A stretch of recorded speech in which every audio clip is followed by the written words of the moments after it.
Olá pessoal, eu espero que todos estejam bem. Vamos começar então a nossa aula do dia 18 de março de 2020.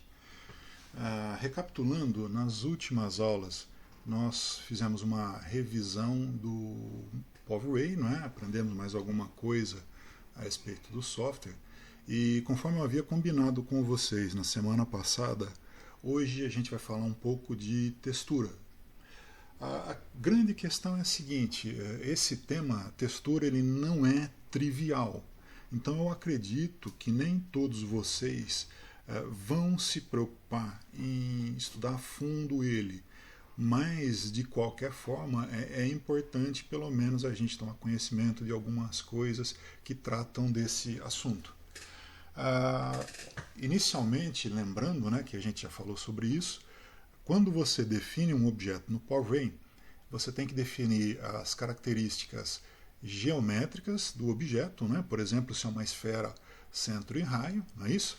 E, além disso, você tem que também determinar os atributos de textura. Essa sua textura ela pode ser simplesmente uma cor, ou, como a gente também pode dizer, um pigmento, olha esse exemplo, ou ela pode ser uma textura mais complexa, não é? A gente sabe que no Power eu já tenho vários tipos de texturas pré-configuradas, e que, portanto, eu posso usar diretamente só procurando no Power onde elas estão. Então, essa textura, por exemplo, Pink Alabaster, está mostrada aqui para a gente. Tá certo? A grande questão é, eu vou ou não construir texturas? A minha resposta mais sincera para vocês é, depende do que você for fazer. Se você for trabalhar com a computação mais pensando com a computação gráfica, mais pensando nos recursos artísticos, então talvez seja interessante você realmente pensar em aprender um pouco mais sobre textura. Agora, se a textura para você é um complemento, o que te interessa é o desenvolvimento geométrico dos objetos, então isso vai acabar ficando em segundo plano. Bom, como nós estamos em cursos de engenharia, de computação e mecatrônica, eu acho que a segunda hipótese é a mais plausível, ou seja, para a gente a textura não é tão importante no sentido de que eu preciso aprender a fundo como criar texturas. Talvez seja interessante eu aprender a usar bem e conhecer as texturas que eu tenho disponível, principalmente nesse software. Ok? Só para a gente relembrar, então, coisa que a gente já sabe, para definir o pigmento, ou seja, a cor de um objeto, eu posso usar a palavra-chave pigment.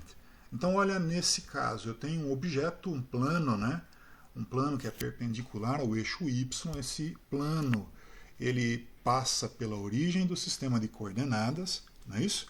E ele tem uma pigmentação do tipo checker, ele é o quadriculado. E as cores desse quadriculado são 001, correto? E 010. Que cores são essas? 001 RGB, seria azul. 010, que cor é essa?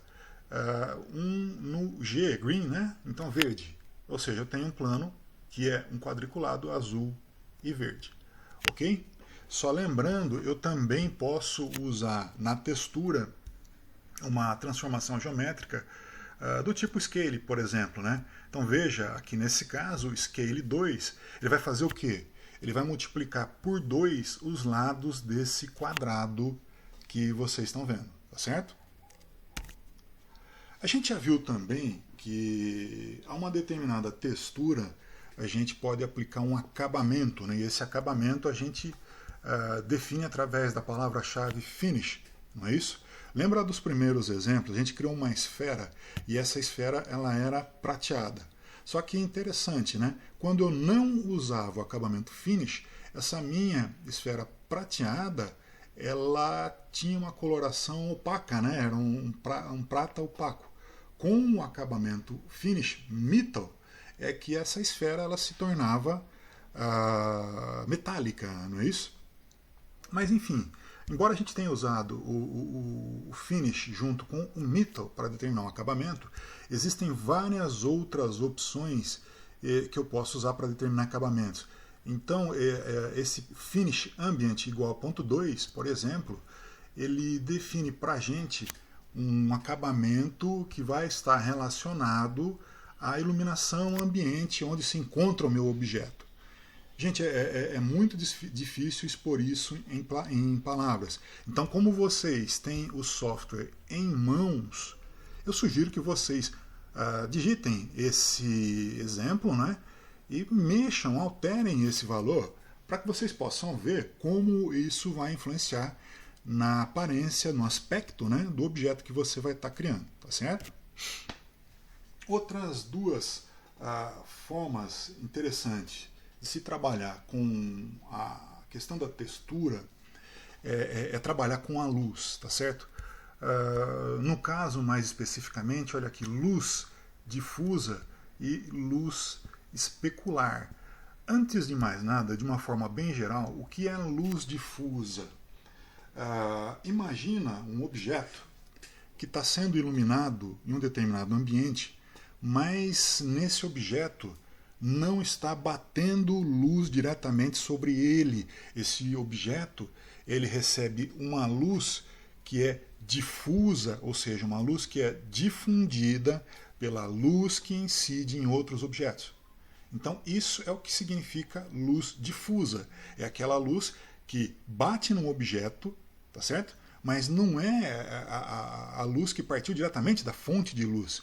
É uma luz que foi se refletindo no ambiente e por isso ela gerou um determinado tipo de iluminação no objeto.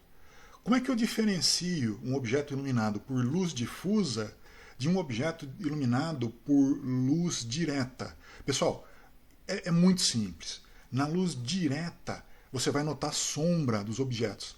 Tá? Então, quando um objeto é iluminado por uma iluminação direta, você vai ver sombra nesse objeto.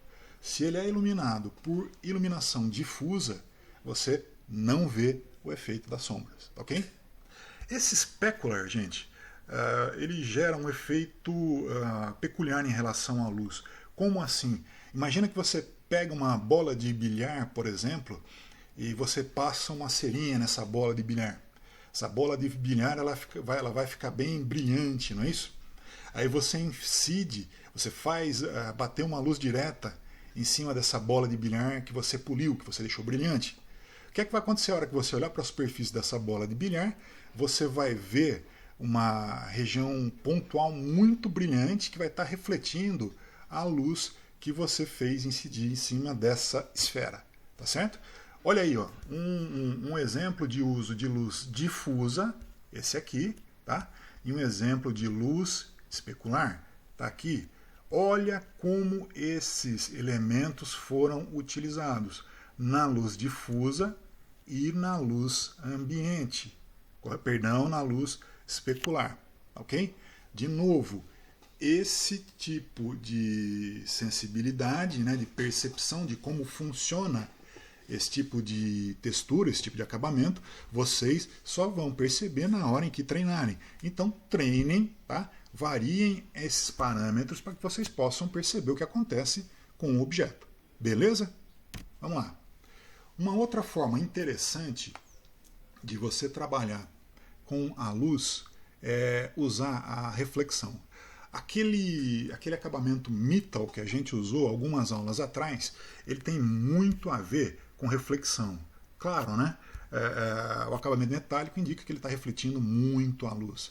Só que a gente tem que tomar muito cuidado com isso. Por exemplo, ó, nesse caso, para esse objeto, eu usei reflection, a palavra-chave para se usar reflexão é o reflection. E esse reflection ele vale 1, que é o valor máximo que eu tenho. Só um minutinho e eu já volto.